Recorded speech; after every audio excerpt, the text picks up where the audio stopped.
Good evening. Welcome to FrontPage Close-Up, FrontPage Magazine's new feature that brings our interviews and our symposiums to video. For our special edition of FrontPage Close-Up this evening, we have Andrew Klavan, an award-winning and world-renowned thriller mystery writer. Several of his classic suspense novels have been turned into big movie Hollywood productions. True Crime, filmed by Clint Eastwood, Don't Say a Word, starring Michael Douglas, and An Empire of Lies. He is the author of the new blockbuster adult thriller, critically acclaimed, The Identity Man. Andrew, one troubling thing Obama has done is the way that he seems to have turned on Israel. Yeah. And speaking about identity, about a people, even individuals finding themselves, the Israelis, the freedom of that society, the way that Israel has realized itself, and as we see that there's a Holocaust being planned by Hamas, by Hezbollah, Iran. Just a few of your thoughts on Israel's destiny and what it might have to do. Well, you know, I'm a congenital optimist. I mean, I look at things and I always, that's part of being an American for me. I mean, I look at things, I always think there's hope, I always think there's possibility, I always think that God has a plan. When I look at Israel right now, I have to be honest and say my heart misgives me a little bit. I hear people talking, people of goodwill, saying things that are such complete nonsense, such moral backwardness, that I get frightened, I guess is the only word I can think of. When you have this sliver of land being run, as you say, as a parliamentary democracy, where women have equal rights, where foreigners and Arabs and Muslims have rights that they don't have in the Muslim world. You see them surrounded by a landmass the size of America, where oppression is right, where women are not free, where a theocracy is everywhere. And you see people reasoning themselves into a position where they think the problem is Israel. I hardly know what to think. I mean, I almost think that some mystical insanity is abroad in the land.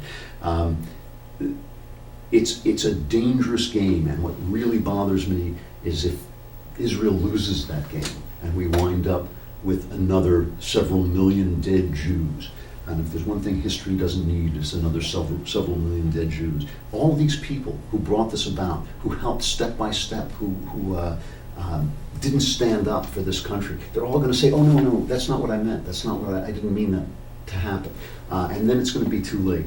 I'm worried about this. But to go back to the optimistic mode, I really do think we're only 2 years away from a better administration. I think we could come to our senses. I think if we could find somebody, I mean, George W. Bush was one of the best friends Israel ever had, but he was incapable of expressing what it is that he was defending. I think if we find someone who can make that case, the opposite case will collapse because it's built on nothing. Andrew, we have a couple minutes left. I want to very quickly touch on a few themes that I was thinking about while looking at this, just a great thriller.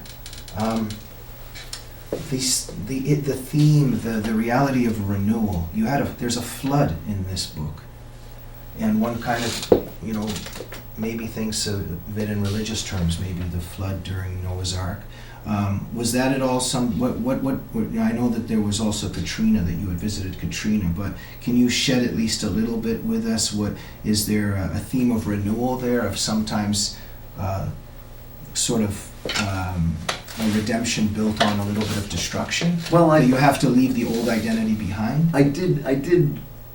This novel came in different directions. I mean, I spoke a little bit about the personal source of some of the questions in the novel, but it also did come from a visit I made to New Orleans just about on the year anniversary, I believe, after Katrina, when it was still completely decimated. I mean, the Ninth Ward was just absolutely in ruins. Many of the images that I saw, both personally and on television, are in this book. The city is not New Orleans, but it's kind of an amalgam of Detroit, New Orleans, and other cities. And I was struck by the difference in the coverage of Katrina, the news coverage of Katrina, and the truth of what I saw. It struck in a lot of different ways. I met people in the Ninth Ward who were lovely people. People I'd want to know, who weren't the people who were in the stadiums pointing at the television saying, you have to help us, you have to help us. I read a lot. I knew New Orleans well. I spent a lot of time in my misspent youth. I misspent a lot of my time in New Orleans, which was a great party city. And I knew that it was deeply corrupt, always deeply corrupt. I used to joke that the term of the governor of Louisiana was 4 years in office and 10 years in the pen, because they were constantly being sent away to prison for corruption. And so it seemed to me that if you're going to give somebody a fresh start, in some ways putting him in a place that's been destroyed gives him a fresh start in both the best and the worst possible way. Not only is there nothing there, but everything that was there has been absolutely wiped out.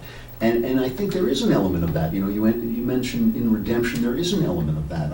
C.S. Lewis said when you invite God into your life, it's like inviting a carpenter in to fix one wall, and instead he remodels the entire house. So there is an element of destruction and redemption, and destruction and renewal. Andrew, your character and some of the characters, when we're writing, I find it, do you ever find, even on this theme of that humans can reinvent themselves, but in some powerful way, Robert Frost said that sometimes the poem ends up writing itself. Yeah. That your characters in this particular main character, they're so alive. Do you find that sometimes writing, that your very thesis is proven just by the fact that sometimes your characters take on a life of their own, in the sense that you don't have a choice in terms of who they become? Oh, completely. Proven and disproven. I mean, in the sense that you start out with an idea. Because I write these very tightly knit thrillers, I have to outline them very carefully, because you don't want to get to page 300. But they might start going in a direction where you yourself don't intend for them to go. This book, halfway through, just about halfway through, I realized that the second half of the outline wasn't going to work, that my characters wanted to go deeper, that there were things that I wanted them to do that they simply weren't going to do. And I put the book aside for 6 months. Which was very difficult, and until it just came clear to me. But in some ways, even if literary characters can invent themselves, it kind of substantiates the whole idea that man is free and can do this on his own. It's an interesting thought. I mean, I think that the questions of freedom are deep, complex, and inherently unanswerable to the nth degree. You never know if a choice that you made had to be made or not. You just never know. It's the religious question that people have been dealing with for centuries. Andrew, how is The Identity Man a politically incorrect book? Well, it's a politically incorrect book because there's a lot of racial politics in it, and it shows how race is often used for political gain. It shows how some of the things that the media reports as virtue are not virtue at all, or the opposite of virtue. At one point, one of the characters says, if stupidity were a communicable disease, journalists would have to be herded into a pit and shot like cattle. And I think that that impression that the pieties of the press, the pieties of the left-wing media are nonsense, made it really seem politically correct. When I was reading the audiobook, I was shocked myself at some of the political incorrectness. When you said you had to put the book aside for a little while, was there ever a moment where you got down and thought you can't return to it? I worried about it, certainly, because it just stopped like a dead. It was like you can't make your end. Character do what you want him to. Right. Is that why socialism might not work? That may be too profound a question for me to answer. I don't know. You mean that you don't that no single mind can organize all of life? I guess that's true. A few of your short-term future plans? Oh boy, I have a lot on my plate, but there are some things that I really am looking forward to doing, really some changes of pace. I have another thriller novel that I have to finish, that it's already a draft is done and I have to rework it, and I'm still doing young adult thrillers, but I'd really like to get, if I can, to a memoir to write about some of the changes I've been through. That would be a very different, a real change of pace for me, and I'd be very excited to try it. I'm beginning to see a light at the end of my work tunnel where I might be able to slot that in. So before we go, I just want the audience to know, they may not know, but you're a tough guy. Can you tell us a little bit about your black belt? I have a black belt. I'm not that tough, but I do. You have a black belt? I do have a black belt in karate. My son studied karate, and I waited till he got far enough ahead of me so that I wouldn't be competing with him. But I have heard, true or false, that you have protected some people from violent drunk people. Is it true? I did a long time ago when I was a much younger man. I did run into a mugging when New York was. Remember when New York was such a horrible place? I did run into a mugging and chase off a bunch of guys who were rolling in But drunk. isn't John Shannon in some ways the same for doing that good deed, protecting you? Perhaps? We'll have to see if my good deed. My good deed was pretty mild mannered. I really did not get into a confrontation. Before we go, last question. Are we free to become who we are, at least in the United States? I think that it's an open question. Let me put it to you this way: there's nothing that comes without cost.